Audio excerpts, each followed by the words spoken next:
Phone tapping వ్యవహారం ఇప్పుడు hot టాపిక్గా మారింది. దానిపై తొలిసారిగా మాజీ సీఎం కేసీఆర్ స్పందించారు.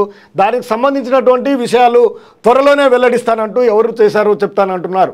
ట్యాపింగ్ నిజాలు బయట పెడతా, ఎవరు చేయించారో ఎవరిని అరెస్టు చేయాలో చెబుతా, 2-3 రోజుల్లో క్లారిటీ ఇస్తా, చవట దద్దమ్మల రాజ్యం వెళ్తున్నారు. సాగునీరిచ్చి సోయి ప్రభుత్వానికి లేదు, నిరోధులు అమ్ముకుంటామంటారా కుక్కల కొడుకుల్లారా.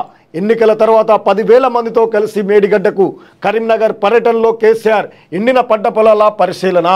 ఫోన్ ట్యాపింగ్కు సంబంధించినటువంటి నిజాలు బయట పెడతానని మాజీ సీఎం కేసీఆర్ స్పష్టం చేశారు. ఈ వ్యవహారంపై మొదటిసారి స్పందించిన ఆయన ట్యాపింగ్ ఎవరు చేయించారో ఎవరిని అరెస్టు చేయాలో చెప్తానన్నారు. 2-3 రోజుల్లో క్లారిటీ ఇస్తానని తెలిపారు. ఉమ్మడి కరీంనగర్ జిల్లాలో శుక్రవారం పర్యటించిన ఆయన ఎండిన పొలాలను పరిశీలించి రైతులతో మాట్లాడారు.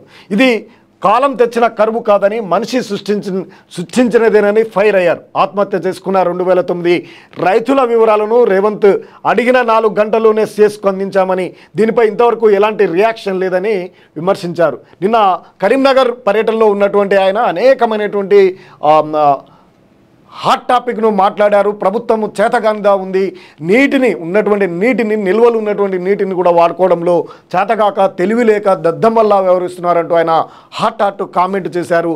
ఇక కీలకమైనటువంటి ఫోన్ ట్యాపింగ్ వ్యవహారం, ఇప్పటివరకు ఫోన్ ట్యాపింగ్ వల్ల మాజీ సీఎం అయినటువంటి కేసీఆర్ చెప్పడం వల్లనే అని ఆయనని ఇరుకున పెట్టే అవకాశం ఉంది, ఆయనని అరెస్ట్ చేశారంటూ ఇప్పటివరకు జరిగింది ప్రచారం.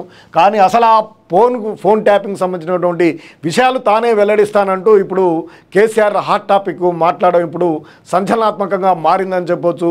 మరి ఎవరు ఈ ఫోన్ ట్యాపింగ్ను చేశారు, మరి కేసీఆర్కు సంబంధం లేకుండా ఇంకెవరైనా చేసి ఉంటారా, మరి ఆయన ఏ విషయాలపైన వెల్లడిస్తారో మరి వేచి చూద్దాం.